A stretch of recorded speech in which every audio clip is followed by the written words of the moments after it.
back to the Land Between the Meadows Kentucky History Podcast. I'm your host for today, Jamison Cable, and I hope that this finds you well and that you're healthy and that hopefully we are seeing a light at the end of the tunnel and we're going to get back to some sort of normal. Today we're going to continue our talk about Lincoln County's history. Now we've talked about Houstonville, Waynesburg, McKinney, Crab Orchard, and Stanford, and now we're looking more at small communities. And think about this. There is a lot of communities in one county, so many that it's almost impossible to cover because some of them used to be and aren't anymore. Some of them, I guess, could have just started in the past 20, 30 years, 40 years. But think of it this way. Basically, there could be a community every square mile, and that's why you get so many. These people over here begin to refer to where they live as this place. A mile down the road is another place that people refer to it differently or their area differently. And then you get to a bigger area because the district or the post office of Stanford, if you want to call it that, has a broad range, but yet it covers multiple communities. Not all of the communities it covers are considered Stanford, but they might have a Stanford address, and which of course post office addresses don't or are not know all, see all, or the final say. But just to give you a reference, a community can be a square mile. And every square mile there could be a different community. And that's why there's so many. I think I counted up about 25 some communities in Lincoln County. But then some of them are also not really that. There's not a lot of information about them. And there's not much I can talk about them as far as now. So I'm pretty sure this will take about 2 episodes to kind of get through all these small communities, and I tried to dig up as much as I could that was interesting, that would be entertaining. Some communities I did leave out just because there's not a lot. I could just say, hey, Johnny lived there, and that would be about it. And that's probably about what I'll say of some of these as well. But anyway, many communities in Lincoln County, a lot of small areas, and again, a lot of these communities are brought up or created or named because of a school. A school was started there, a one-room school back 150 years ago, and then that created a community around that school and so forth. And of course, as time has gone and transportation became more relevant, the need for those one-room schools decreased and those one-room schools closed, which I'll talk about some of that as well. So let's go ahead and jump into it with our first community of Bryantown. Bryantown is the community I actually live in, but that doesn't help me any as far as getting information about them. So Bryantown is a small community. It's southwest of Crab Orchard down Highway 39.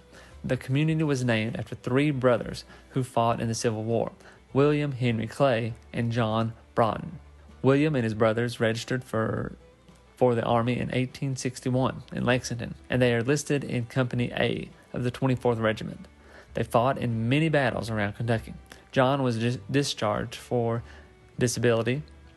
William is not listed in some of the battles, so we can assume that he may have gone AWOL. Henry Clay did go AWOL, like many Union soldiers who were fed up with General Don Carlos Bull's leadership. But Henry and William returned to battle after President Lincoln restored their service. They fought for the remainder of the war. However, most of the war was out of Kentucky at this time, and they saw little action. After the war, William and his brother Hugh, different brother, not the one that fought in the wars, settled in what is now Bryantown.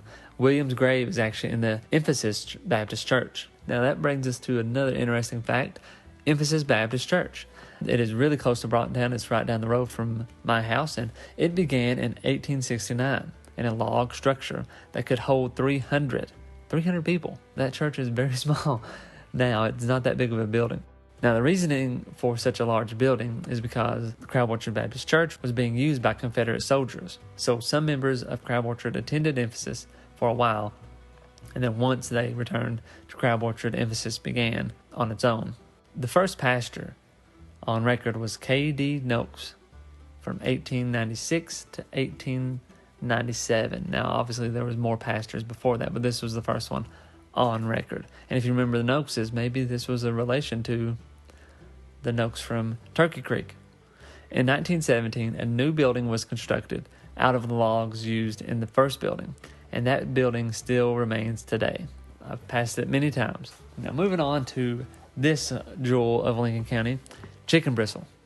Chicken Bristle is a small community between Stanford and Houstonville on Highway 78.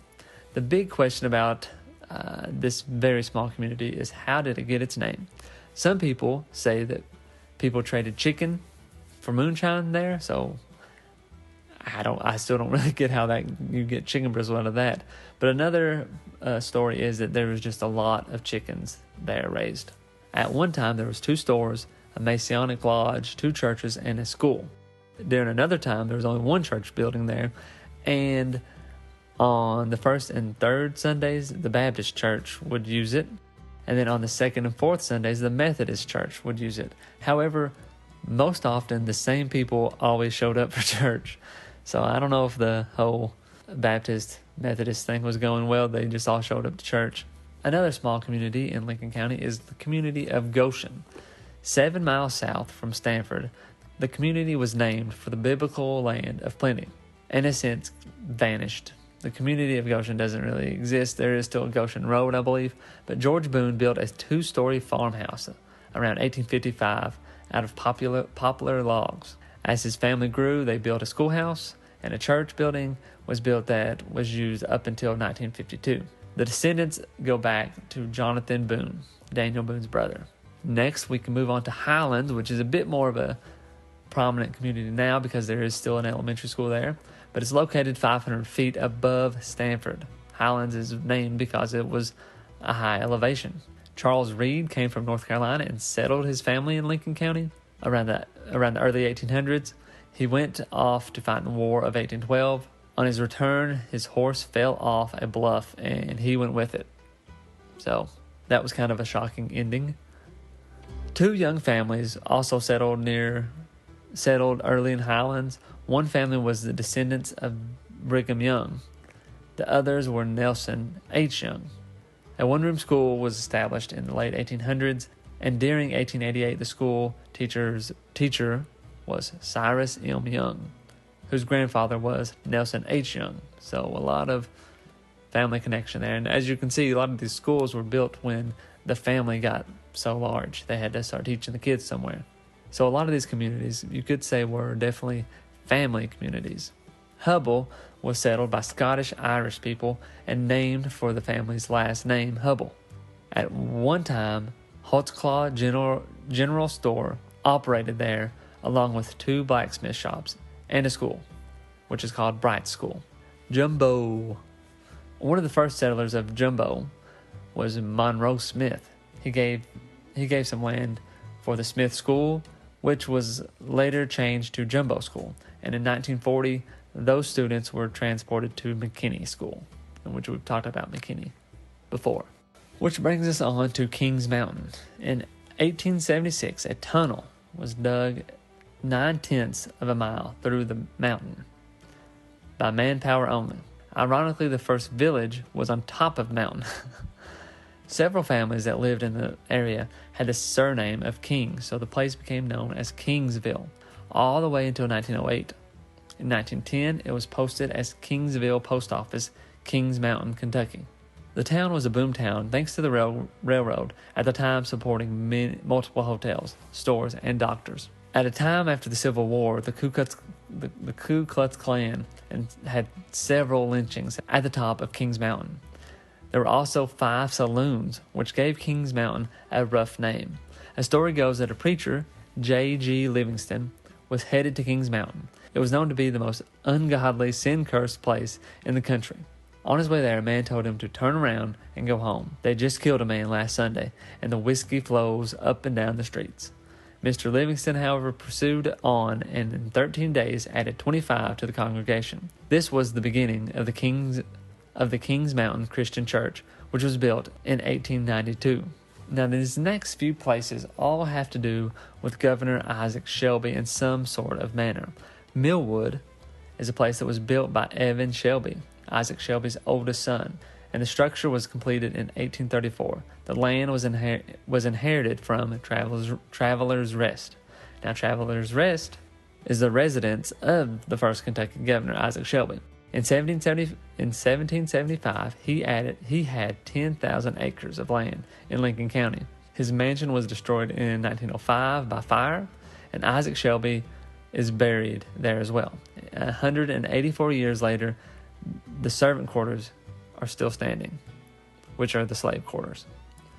Arcadia was the area given to Isaac Shelby Jr. It was in the Shelby family all the way up until the 1960s. Now, Light is north of Stanford, and it had a school at one time there. The Gypsies also came through there once a year.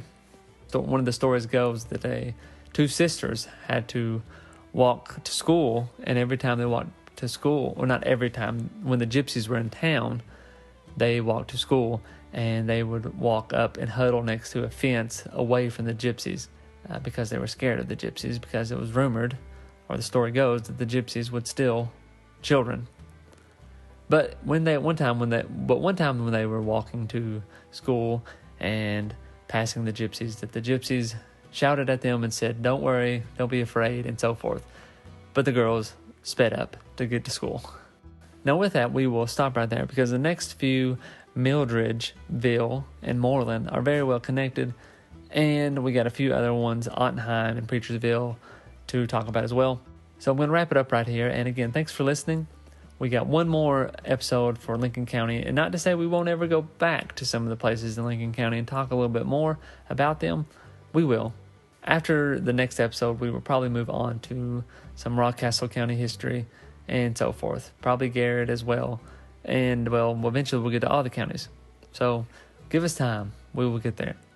But I want to remind you, if you want to connect to us, you can find us on Twitter at KYHistoryPod. You can also email us, thelandbetweenthemeadows@gmail.com, and you can find us on Facebook at KYHistoryPod, or search The Land Between the Meadows.